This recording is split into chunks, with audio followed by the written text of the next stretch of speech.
Welcome to Authenticity Unleashed. I'm your host, Pam Rader, and I am super stoked to have the amazing Paige Mathison here with me today. Yay! She is someone that I have admired in the community in Kelowna for a while. I have seen you, Paige, show up and bring your brand of joy, your brand of humor, but most of all, your ability to let others feel seen and welcome and included. It's really special what you have going on. And we'll talk about like the things you do in your, career, but that's the thing that I most notice and admire about you. And I'm also want to point out that you are one of the few people that I believe is truly walking the path of authenticity. Like you're a bona fide weirdo. Like, yes. So I am. welcome to the show. Thank you. That was one of the best intros I think I've ever heard. Like I've been on multiple podcasts, and I find that like right before we even started recording, you had shared like I just like to kind of just go off the cuff. Mhm. And I find that a lot of podcasts I've been on, people are so worried that they're going to screw up and say the wrong thing about me. They want to make sure that they say exactly how I've written things. But truly, I just want people to share with other people what they see. And you just did it. And like my heart is so full right now. Aw, I love it. I love it. Well, Paige, you have such an interesting story, which I want to dive into, and then kind of share what you're up to in the world. But you're currently a clinical counselor, and you Yes. started a counseling business called Another Chapter Counselling, right? I thought it was hilarious with that being my name, Paige, and Another Chapter. I was like, everyone's made fun of me enough times in life for having the name Paige. So I just made the joke right into the name of my business. I love it. I love it. That's so amazing. But before that, you worked as a psychiatric nurse. Yes. And I don't want to give anything away. I want to hear the story as you tell it, because this story really touched me. I was really shocked to hear that the very people who are supposed to be supporting people who are having mental health crises sort of became adversarial for you. So would you share what made the transition, or what prompted you to get into counseling versus psychiatric nursing? Yeah, and it's so funny because like, oh, how divine timing kind of pops in and out in life, where I'm just like, that makes sense now, that makes sense now. But I became a psych nurse initially because I wanted to help people. And when I had lots of friends when I was in my middle school years who were struggling with mental health. And so I knew about mental health at a very young age. And they hated their psych nurses. They always said that they were grumps. And I was like, wait a minute, I don't have to be a psychiatrist or a psychologist to support people with mental health. You mean I can be a nurse? I was like, this is dope. So then I went that direction, and it was amazing until it wasn't. Because things have changed so substantially in the nursing field. And the general public doesn't know. We know because we're bombarded by the workload. But as time continued, I became a night shifter. I became a vampire nurse, I like to call myself, where I actually had a bit more downtime because I could sit down with the patients before they went to bed, and I could do my medication, my charting, all that stuff while they were asleep. So I started actually getting closer connected with the nurses that I was working with. The more I heard their stories and the more I recognized and acknowledged, oh, we are just as human as the patients that we're caring for, it changed for me. And that's when I was like, I'm going back to school and I'm going to become a clinical counselor, and I'm going to specialize in healthcare professionals. So September 2019, school, I went to started my master's in counseling psychology. January 2020, I had a workplace mental health injury that completely shook my entire sense of self, and put me right into the treatment and the healing that I end up now provide for caregivers. And I was in a healing journey for quite a long time, 10 months. And because like the pandemic was happening and all of this stuff was going on, yeah, that even sparked the passion even greater. And so I already knew I was going to be a counselor, but then this life-changing moment happened where I had to sit in my own shame, sit in my own trauma, and make it through to the other side. And that's my Now amazing journey. you called it a workplace mental health injury. And I love this because this is not terminology that we are very familiar with. And I think that it's something that many of us don't understand yet and haven't made space for in the workplace. Can you talk a little bit about like, if you're open to talking about what happened and then how that all went down for you? Yeah, absolutely. What's so funny is like I find that when you hear about a nurse going off work, you assume that something awful and horrible occurred. And that's all the only stories I knew before Mhm. going off work was that they got injured very, very badly or whatever else could have happened. For me, I had a patient who was in severe distress, which is nothing different than the day-to-day thing. I was always working with people in distress. Mhm. But there was just something about this particular incident that my fight or flight, my survival response came on so strongly. It literally couldn't be ignored. And I'd never experienced something like that. I was the cool, calm, collected crisis happening. I got you. Mhm. And that shifted. And so when the patient was safe and okay, and I fell apart, I literally did not have any conceptualization of what was going on inside of me because all I knew were the stories of absolute tragedy and trauma that were putting Mhm. people into the state that I was feeling. So shame went kaboom. I felt Ooh. horrible about the shame more than I actually felt about the trauma. Whoa. So then did you try to hide how much you were suffering? Absolutely. Well, I couldn't even try to hide. My fight or flight took me completely away from the hospital. I made it through the rest of my shift because that's what you do. You suck it Mhm. up and you make it through. I was seeing patients between bawling my eyes out in the nursing station. And our nursing station on the unit I was at is like a fishbowl that everyone can see in. So I had no privacy, no ability to step away. We were a unit that you didn't have people come replace you. So I sat in it. And so when that shift ended, I'm so grateful. I like had sent messages out to like WorkSafe and things like that because I was like, something just feels wrong. I couldn't even think about mental health, Pam. Like I couldn't Mhm. even watch a YouTube video about mental health without my body going into complete crisis. Wow.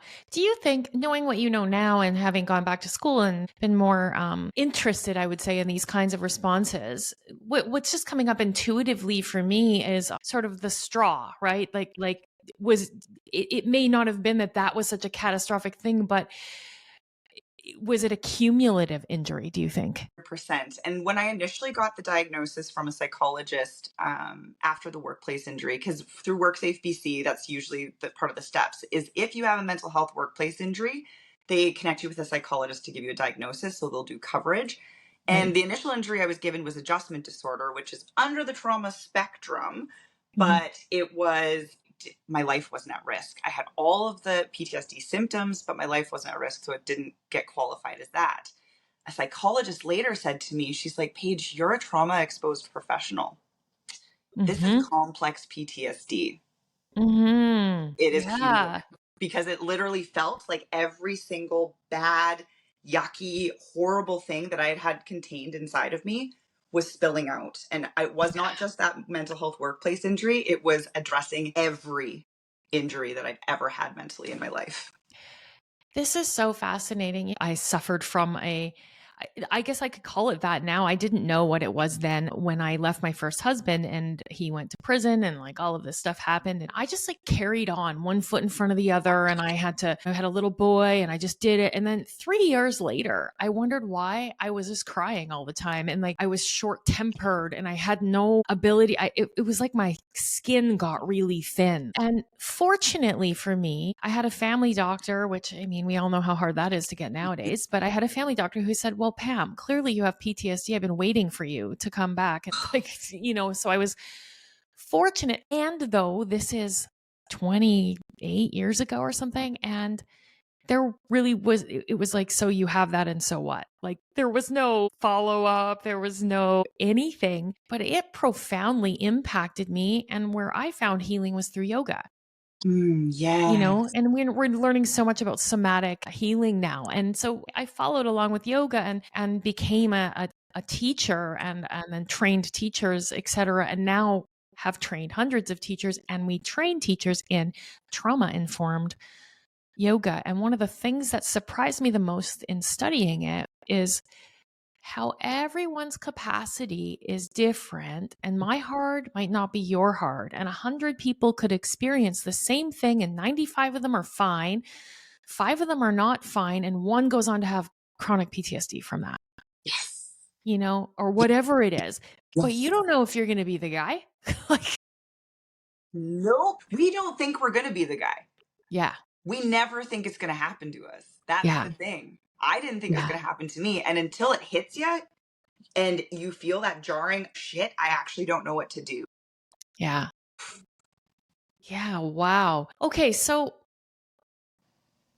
you had shame about it, and then though, like, how did I'm not trying to throw your coworkers under the bus or you know, but you're a big believer in trying to rehumanize systems and like workplaces and things like that. So something must have happened there that sparked your desire to do that. What was the response from the higher ups, your coworkers, all of that, when you're on the psych ward and you say, I have a mental health injury? A mix of shame and support. Both. Uh-huh. I held Mhm. space for both because and I say this before I do share what some of the responses were. I would have done the same thing. Yeah. So there were Oh, yeah. some colleagues I would have been like, oh my gosh, like holy shit. And there's other colleagues I would have had an automatic thought of like, what's wrong with them?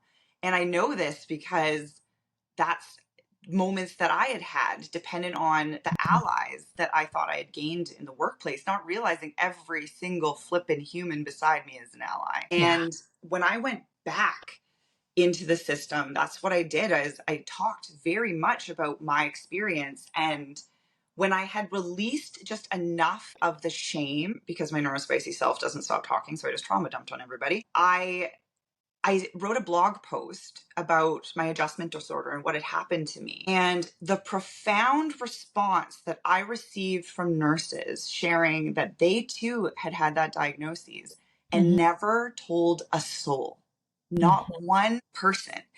The whole time I even look back, I was like desperately trying to get back to the workplace to prove that I was okay for me and Ugh. to prove it to everyone else.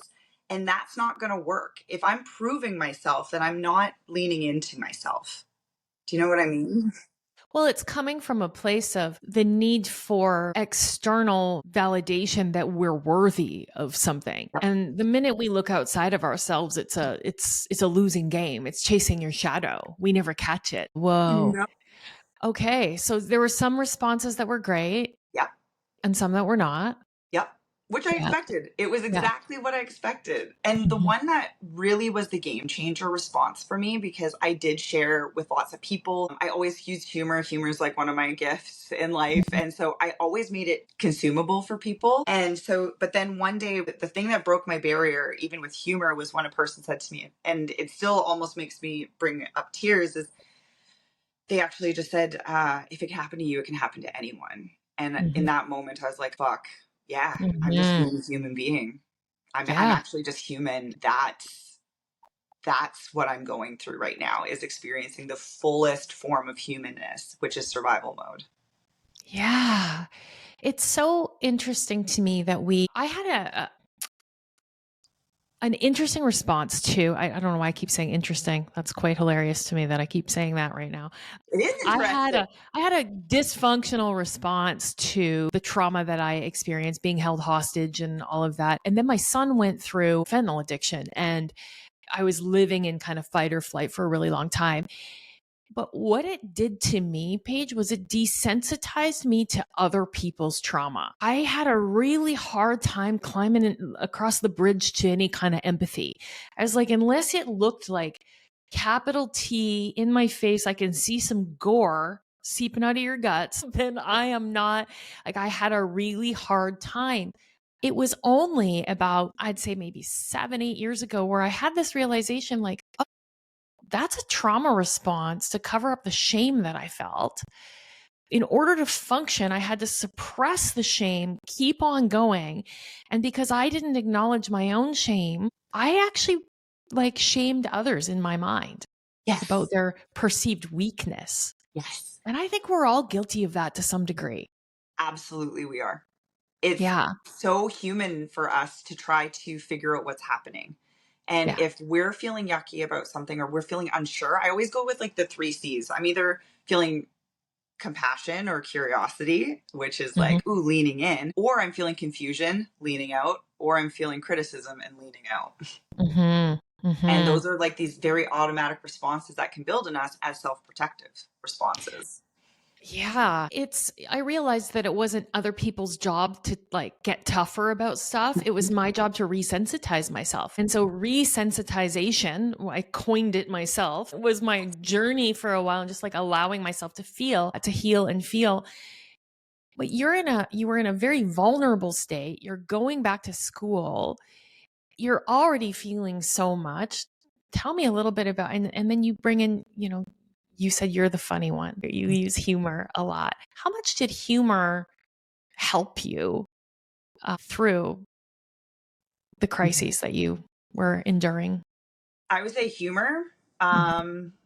Oof, even with that question, humor's my lifeline. Yeah, humor's my Do you think it was originally a people pleasing strategy to life. belong? Uh huh. Mhm. Yeah, and it was, and then it became part of your go to. But now, do you think that you use it more strategically? Oh, girl, I would say I've had this really big aha moment just recently that it's just been Mhm. this really profound, beautiful, snowballing awesomeness.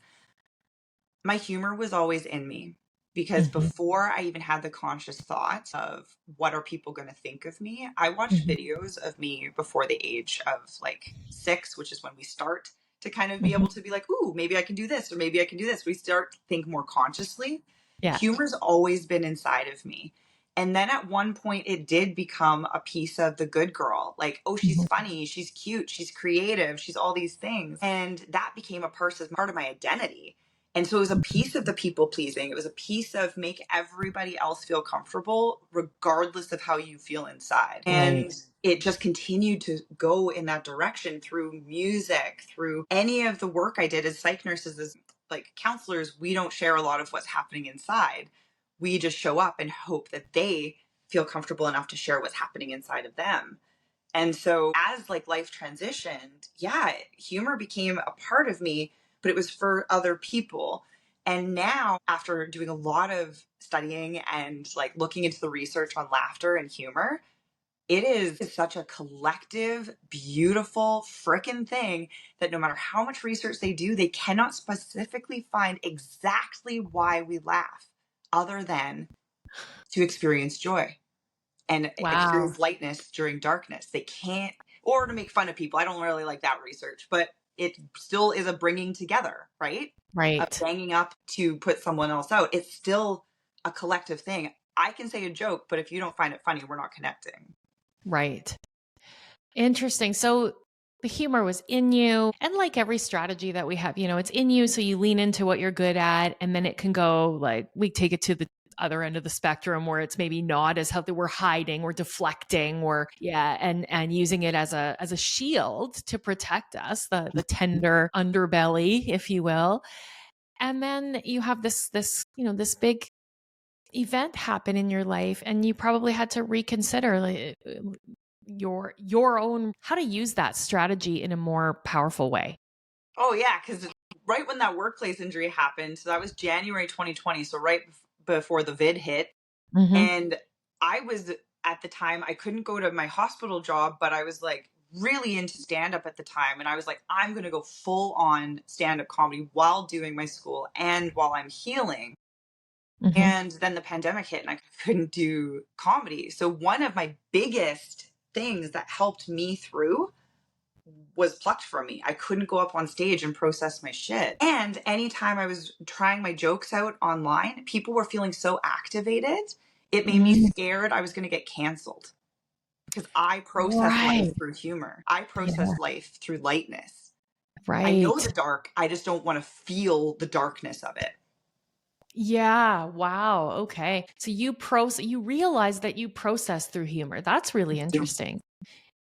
as you're saying that, I'm recalling a moment. I was at a training, a yoga teacher training with my teacher, Baron Baptiste, I think we might have been I think it was in Austin, Texas. And it was a full week immersive thing. And at the end of the training, there's this big, 150 people dancing and like joy and full expression, And I remember looking around and thinking, all these people are faking it. This is fucking Yes. bullshit. I was like, there's no way anybody feels this. I could not connect to that kind of joy. And I realized in that moment that I think there's something broken in me. I was like, was I never allowed to? I mean, there's a lot of reasons for that. My sister died when I was 5 months old. So I think my mom's nervous system imprinted on me a little bit. It's like normal. But I looked around and I thought, what am I missing? Either they're all faking it or there's something wrong with me. And the moment I recognized it, I allowed myself to feel joy. And I remember it came flooding in, and I thought I was dancing and shouting. And I thought, oh my gosh. And it was so funny because there was this really great African-American gentleman named Marcus who was an amazing dancer. And I was just giving her, just dancing. And as I danced by him, he's like, go white girl, go white girl, go. And I was like, oh my God, I'm so bad and I don't care. And I just remember like the joy and thinking, is this what I've been missing my whole life? Mm-hmm. I took everything so seriously and I didn't have that like access to joy. So it's so beautiful to know that you had this gift and this like easy access to humor, because that's not just a gift to you, it's a gift to the world. Yes. It was through seeing other people's access to joy that I was able to find mine. Yes. If I was left to my own devices, I wouldn't have found it, I don't think. Well, and even that gentleman coming by and being like, go white girl. And Yeah. there's biases that we live with internally all the time. Yeah. I've always been told I'm great at dancing, but I hear the bias all the time that white women can't dance. Yeah. But if we're just fully embodying the self and just being part of a moment. Yeah. Yeah. I don't know. I think everyone can dance.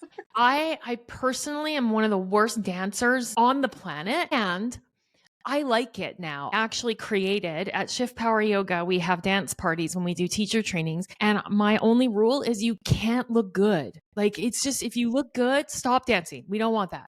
We want you to be as ridiculous as possible so that we all can just be fully expressed. And I have found that that's been a lingering thing for, a decade since that moment happened in my life. And I want to share that with others. And so sometimes people are uncomfortable with it, but that's okay. Oh, it's like when I get up on stage and when I do like any form of like laughter therapy or laughter activation with people, people are like, just tell me a joke and I hope it's funny. And I'm like, I will tell really good jokes, but first you got to get weird with me. And Yeah. I've heard so much feedback from people of how uncomfortable they are, but it almost always, they say, but I also feel amazing. And I'm like, wow, isn't it cool what happens when we actually get to embrace joy for a moment and actually like live it? Yeah. I have a question for you. Mm-hmm. Do you think, as we're talking, just like these little downloads are dropping in here, and I'm just curious, do you think that a lot of us don't feel like we deserve to feel joy? Correct. Yeah. What do you think? What's that? I mean, where does that come from? Oh, there's lots of places it comes from, but very, very commonly it's looked at as immoral. That don't be Interesting. too happy, don't be too much. And if I am happy, well, how dareth you be happy? There's all this shit going on in the world. If you Right. experience too much joy, is that a sin? Like there's all of these messages that we receive throughout our lifetime that tell us Mm-hmm. that for some reason we shouldn't experience joy. And then also if we have an internal world that says we've done something wrong, so we don't deserve it. There's Mm-hmm. plenty of things that I've done in my life that if someone objectively was like, you don't deserve joy, now at this point I'd be like, yeah, I do. I'm human. But at another time I would have been like, no, you're absolutely right. I don't. I'm a terrible person. I think that whatever we suppress becomes perverted. Yep. If you look at the history of, say, Catholic priests, for Yeah. instance, Yes. But it's the same when we try to suppress joy, it gets twisted somehow, Mhm. and it has to come out in different ways. And so I don't know how it gets twisted for each person, but I know that anytime I've suppressed anything, it's never been good. So you couldn't get up on the stage to do your comedy. You're afraid to get canceled. Okay, this makes me sad. I want to talk about cancel culture for a second because I think it's a great joy squasher. It is. Yeah, my one of my teachers calls them the cancel culture clowns and the keyboard warriors. I've heard of the keyboard warriors. I like cancel culture clowns too. Yeah. Yeah, and but he said to me before the pandemic, we were talking on a call, and he said people throw rocks up. They never throw them Oof. down. So he said, if they are trying to cancel you, you're doing something important and you just keep going. And just be you. And the more of that you get, it means you're changing something. And I thought, okay, I'm going to head into this and say some things that maybe other people don't agree with. And that's when I really started my journey and really finding my voice and becoming as the most authentic version of myself, telling the full truth. That's when I wrote my memoir. I was just like, you know what? I got nothing to hide. And there's something so empowering when we can walk authentically through the world. So you couldn't do comedy because and then online you're afraid to be canceled. What did that do to you? Oh, girl, and you know what's the most funny part of this whole thing is the moment where I was like, I'm actually at risk of getting canceled was a joke I did on cancel culture. Yeah. I literally wrote, isn't cancel culture just like today's version of online bullying? What are we doing? Yeah. Yeah. And somebody messaged me in the comedy community in Vancouver and they said, I know someone who recently just got canceled for doing jokes about culture. I recommend you don't. And that's when I was like, that was a core memory of a thing of like, my humor is at risk of ruining my life. Whoa. So the thing that brings you joy, the thing that's helped you survive, the thing that's helped you heal, now you have to confront, well, maybe it's not working for me. Yes. And I didn't really get to confront it. I just was like, well, I guess I'll just write humor that is funny for everybody else so that I don't get canceled. And guess what squashes creativity real fast? Trying to do it for other people and not doing it from here. Yes. My gosh. Yeah. I used to be a little bit of an artist. I would like do watercolor painting. I could play a little guitar. I'm pretty creative. Mm-hmm. And I would do all of those things, Paige, just like until I was better than the average person, but not super great. And then I'd realize how much effort I'd have to put in to actually become really good. And I would just stop. And I looked back a few years ago and I was like, I was doing all of that for other people. There was no time when I really wanted to play the guitar. I really cared that much about painting. So I took up watercolor painting again last year and I refused to paint anything nice. I would paint these blobs of color and then take a black pen and like make chickens out of them or something that just made me laugh. Like I didn't want it to be anything good. I wanted it to be fun for me. And I felt like a 5-year-old. It was so joyful. It's my favorite part of watercolor painting is that you Yeah. can blend them together and you can't make it perfect. You Yeah. can't make a Yeah. perfect watercolor. It Yeah. has to have its unique, beautiful blur of the colors. It's Yeah. special. Yeah. So it was a really interesting revelation. Now, getting back to you, you keep bringing up all these really interesting little moments. And I'm like, oh, whoa, okay. So getting back to you, you're afraid to be canceled. So you tell jokes for other people to keep going. How did that impact your comedy career? Well, I eventually got to a certain point where I was like, well, I'm still going to do some of the humor that I like because I did a lot of jokes about being a nurse and people were like, aren't you afraid of getting fired? I'm like, from nursing? Yeah, right. Please taketh Yeah. my license. I Yeah. hate it here. Yeah. Yeah. Yeah. But hmm, I started laughing and I was having a good time and then forgot the original question. What did it do to your comedy career? Oh yeah, I haven't done any comedy for the past year because actually what happened was when it was just me and it was just my practice. So it was just me up until 2023, January 2023, once I did start my practice. As soon as it became a group practice, that's when that fear started trickling in again of it's not just me now, that if people don't like my humor and someone spreads a rumor about me that I'm a terrible person and others believe it, it's not just me, it's all my colleagues. And so I stopped doing comedy. I haven't done any. Oh, that hurts my heart. Other than now I do like hilarious public speaking, so I get to get it in there. But I actually just recently had the revolution of actually I can do comedy just as Paige Mathison, and I am non-offensive. I am not cancelable, and if you even try, I don't even give a shit anymore.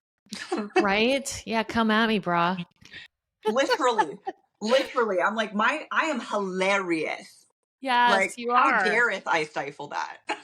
Right? Yeah, you're like an effervescent wellspring, just like bubbling up. And I think that trying to push that down is like playing whack-a-mole. It's just not good. It's going to come up. I'm interested in this. As a business owner, you know, I have teachers that work for me, and I've often considered you know, who I am in the community, what I say, what I do in terms of how it would impact them.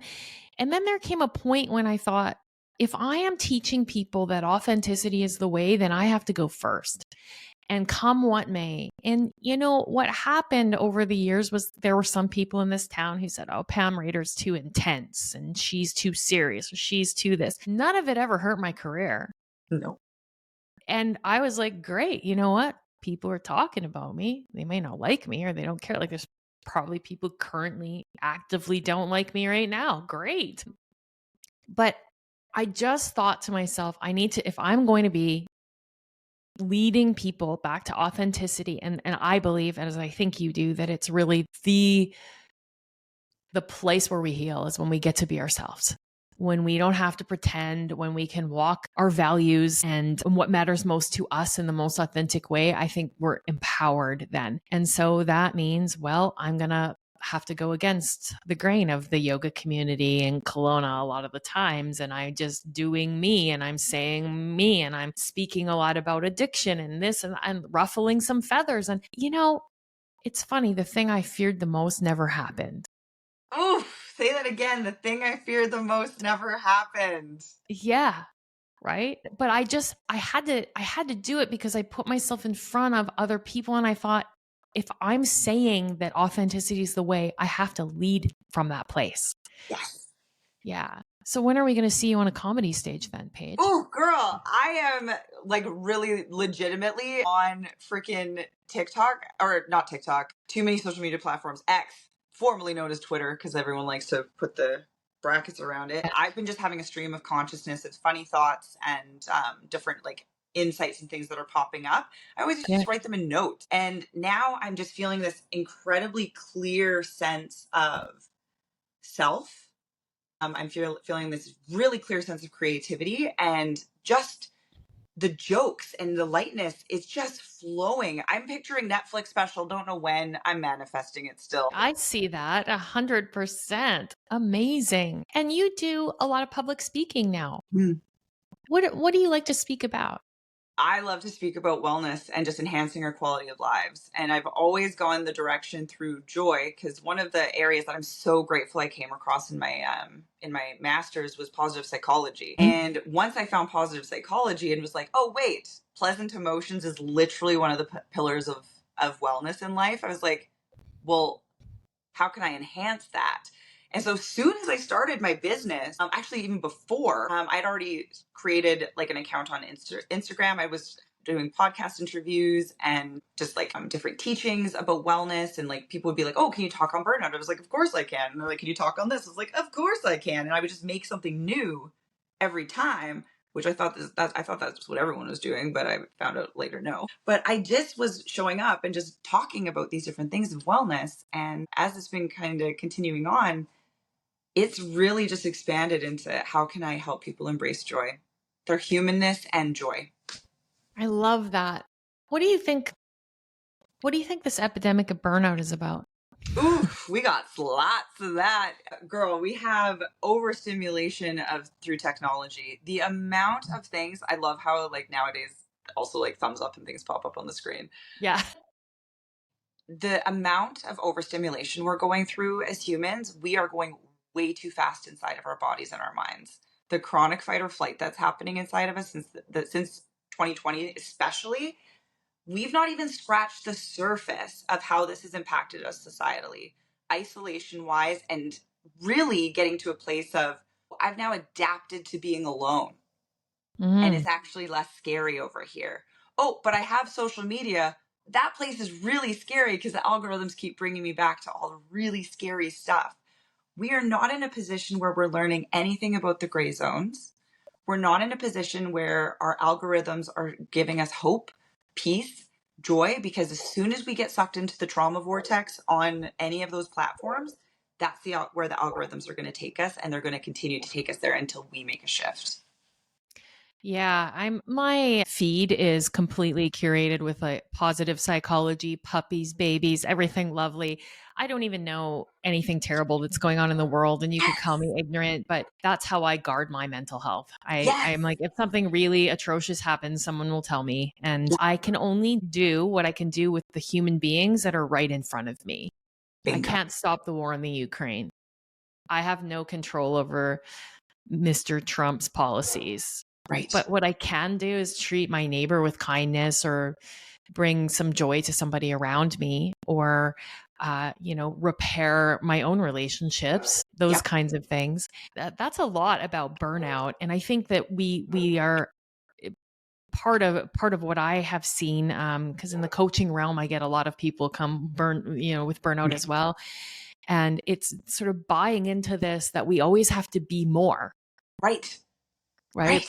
Yeah. And I can get caught up in that too. And really, for instance, yesterday we hosted a Christmas party at my house on Saturday night, my husband and I, and it had been kind of nonstop a few weeks. And yesterday my husband was like, "You don't get up off the couch. I want you to just relax today. You haven't relaxed for ever and ever."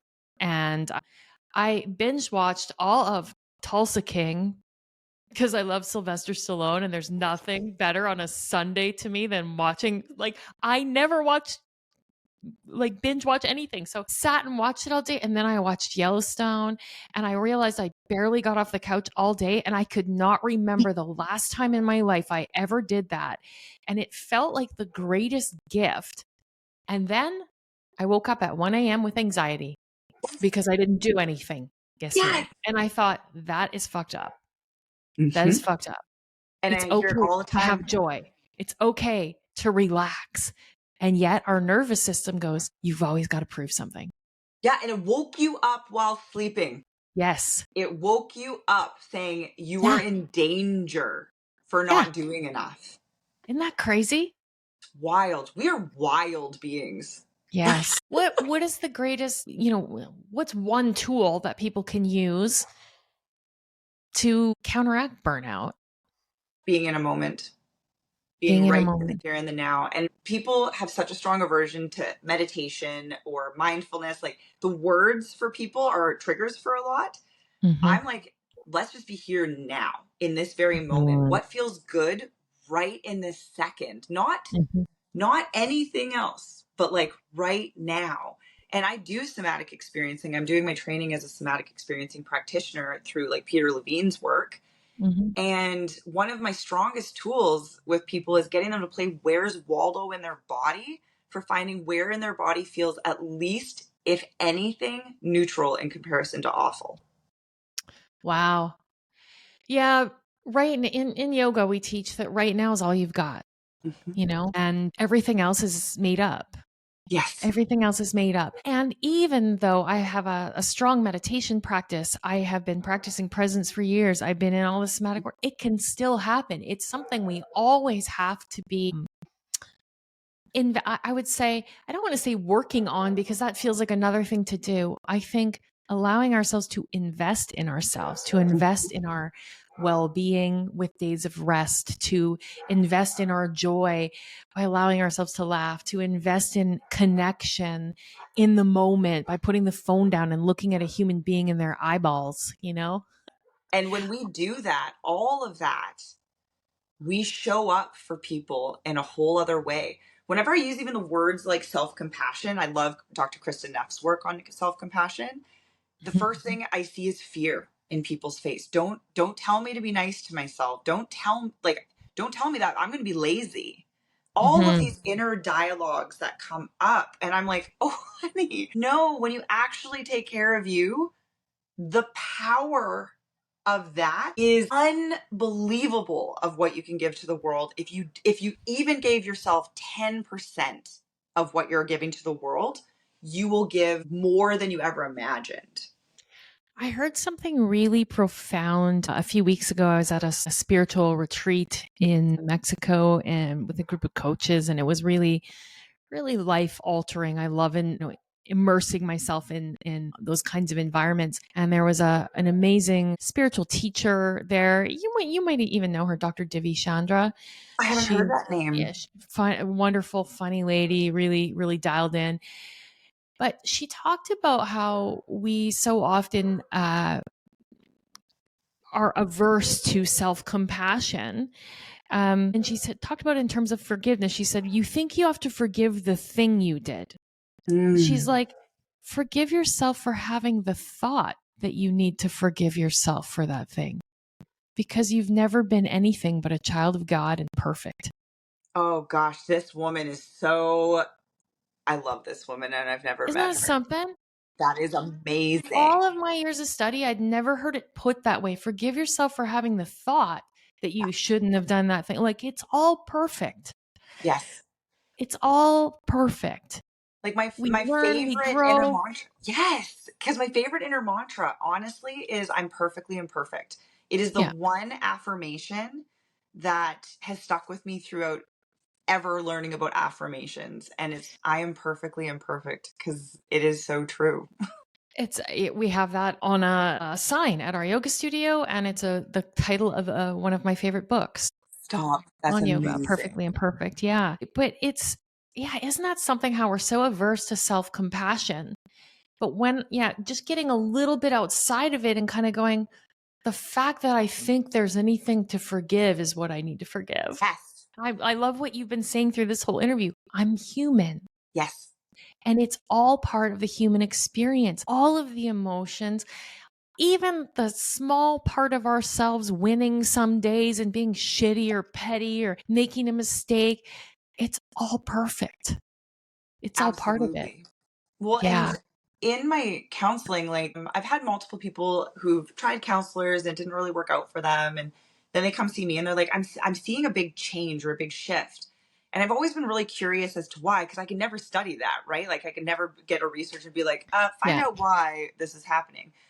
But the number one way that clients in the counseling world can heal is through a genuine sense that they have a good therapeutic relationship. And Yeah. I truly believe that it is my belief in all humans to heal that is the quality that I bring into the table. When I even speak with my clients, I often use we instead of like when you're going through this. I say when we as the language, and I'll have people say, well, have you been through this? Or they'll say, why are you using we? And I said, because I'm human too.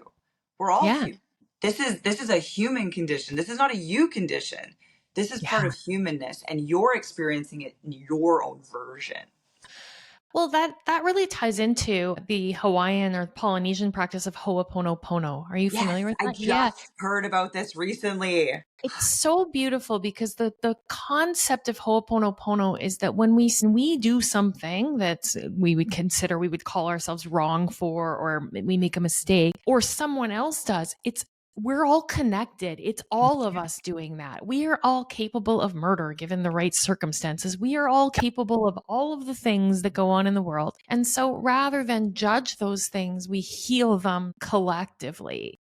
We heal if we see a fault in another. We and this is very yogic, but to immediately seek to rectify that in ourselves by healing it. And it's just 4 sentences: I love you, I'm sorry, please forgive me, thank you. Yes. Yes. So yeah, it's beautiful. Wow, I love that language of we. We are all just walking each other home, as Ram Dass said. Yes. We Small moments of joy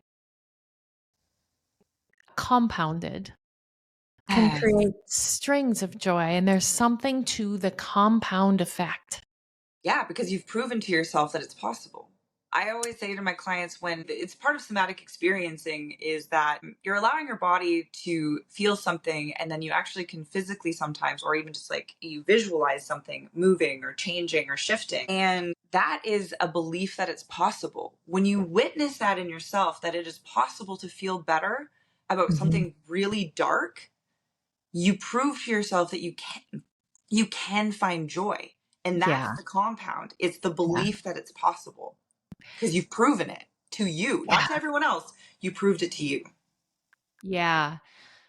Yeah, like that moment that I shared with you in that training. It was like, oh, I proved it to myself that it was possible. And then I wanted to create it and experience more of it and worked towards it and allowed joy to come into my life.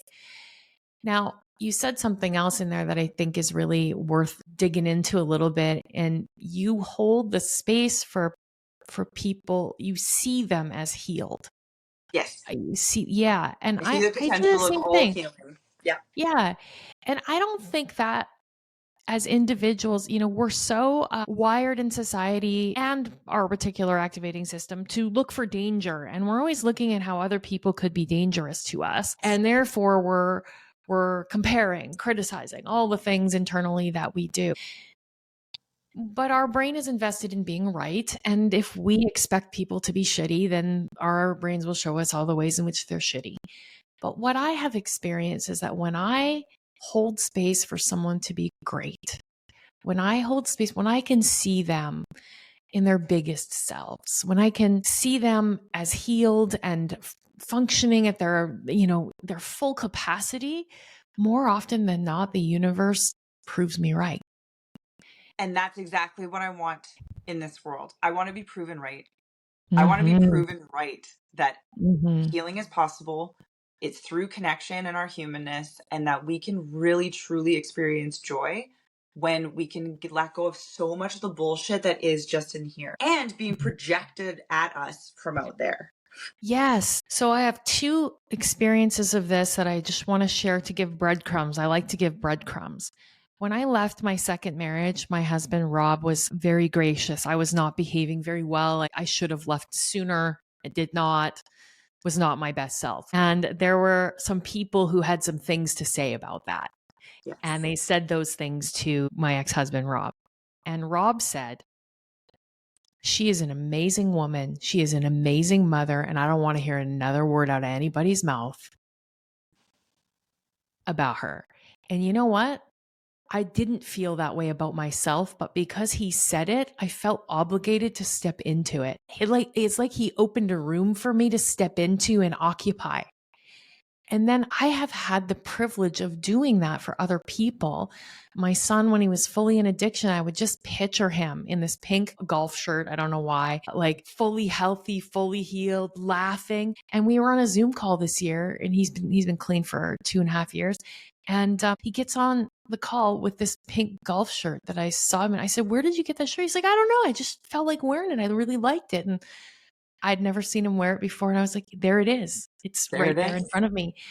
We have the power when we stop trying to protect ourselves from everyone around us to open up these doors where we create the space for them to step into their best selves. And we have to be conscious of that. Mhm. That's Like 100%. we're either 100%. going to be proved right that they're crappy or proved right that they can step into their greatness and be anything and Bingo. heal. Yeah. Bingo. Because Yeah. it's shame that holds us back so often. I recently just like literally last week I took a course on shame informed care Hmm. by Dr. Patty Ashley, Patti. And the whole time I'm like, she's speaking my language. She's speaking my Yeah. language. We're creating space for people to be people. That's all we're doing. I want to read something to you. This is Yeah. the very first lines in my memoir. Shame is a liar, but it's good at its job. It whispers from dark corners. They will know best to hide. It taunts like an overlord from the recesses of the mind. They'll turn their backs on you if they know the truth, know who you are, how you think, what you've done. Shame is like mold. It thrives in damp, dark crevices, away from the light of truth. The more we believe its ugly lies, the richer the soil for shame to grow in. I can't believe that we were just talking about that and that flashed into my mind. I'm like, yeah, Girl, I agree. I have a sign in my office that says your anxiety is lying to you. Mm-hmm. Yeah, these emotions that we feel, they're not based in truth. Mm-mm. They're They're based on, based in what we're believing. Yeah. yeah, a distortion Mm-hmm. that we are anything other than whole and beautiful and perfect, Yep. perfectly imperfect. I Yeah. love not being afraid of emotions anymore. I Yeah. love not being afraid of them. I still feel like crap. I still have moments where I feel embarrassed. I still have moments where I feel these things, but there's healthy versions and unhealthy versions. I was Yeah. in my most recent somatic experiencing teaching. Our instructor said this isn't in the textbooks yet, but I'm talking more about traumatic shame versus healthy shame. Because shame can be healthy. If I step out of alignment with my values and it helps nudge me back in because I'm like, oof, that felt yucky and I don't like to do that, that's one thing. Traumatic shame or unhealthy shame is the shame that lingers and says that there's something wrong with me. That's the shame that I knew previously, is that I need to shift and change and mold myself to everyone else because otherwise I'm shameful. Yeah. Yeah. Shameful, full of shame. And then there's no room for joy. If I'm shameful, there's no room for joy. So we got to be shame empty. I'm in. I'm in Yeah. for shame empty. Me too. Me too. A big old empty bowl. Oh, I love it. What would you say? So being present in the moment, but what would you like to leave people with? You know, they're listening to you, and if there's just like something you could give people to think about. Learn how to play again, relearn how to play. We have so much access to easy dopamine, as people who would say like adrenal overloads, but like there are so many things that we have easy access to, such as TV, our phones, all these things that do spark yummy feelings for a little bit. But then eventually you're noticing that you're just scrolling and that it's not feeling meaningful. It's actually just causing more stimulation. If Yeah. you can find analog play, is what I'm calling it, of play outside of our devices, where we can actually just immerse ourselves and to get a little bit silly or a little bit goofy, kids are great to play with because you can just lean into their energy. If you don't have kiddos, find things that you remember playing with that you enjoyed. Find humor in something. Like go to a comedy show, go to something creative. Creativity is play. And I find Mhm. that in our society, we get so marketed on buy things and drink things and eat things. And we're not getting marketed enough to just play with what you already got, even if it's just Mhm. something in your mind and feeling more playful in here. Like play is accessible. We just need to find what actually sparks the joy in it for us. Yeah, I imagine that could look, that's really good. Really, really good. I think it's actionable for everyone and just play looks different for different people. You know, there's the kid who liked to do puzzles and there's the kid who liked to dance and the play is going to look different, but to find our own brand of play, what brings us joy. I love that. Well, and if Now one you're, version of it gets boring, try something else. Try something yeah, else. I've got ADHD. One thing is not going to sustain me for a long time. I'll hyperfixate and then I'll move on to hyperfixate on something else, and that's okay. yeah, yeah. Now you got something new coming in January. I do, and I'm going to be announcing it in January, and I'm so excited. So I'm we so can't hear about it here. No, Okay. can't hear about it yet because I need to figure not need it. I've been trying to yoink that word out of my vocabulary, but I am still picturing exactly how I'm fully going to express it. So yeah, so in the meantime, if people can pop over to my Embracing Joys Instagram, Embracing Joys TikTok, or my Embracing underscore Joys on X, you can start getting a little bit more of like some of the teasers and some of the information and what you can expect from what I'm going to be bringing. Oh man, Pam, I want to say it all so bad, but I know that it'll just come out as like garble versus No, beautiful. it's good. People have to follow you now to wait and see what happens. Yeah, I'm super stoked. So January 2025 is when I'm going to be announcing it for sure. And the launch will be at some point in 2025, dependent on how much support I get from the start. If I get tons of support at the start, then it'll launch sooner. But in the meantime, I'm just trying to go with the flow and just let the universe decide it for me. I actually think that's one of the greatest unlocks is to trust that the universe will give us whatever we want. And if we surrender a little bit to it, we can stop worrying about everything. Yep.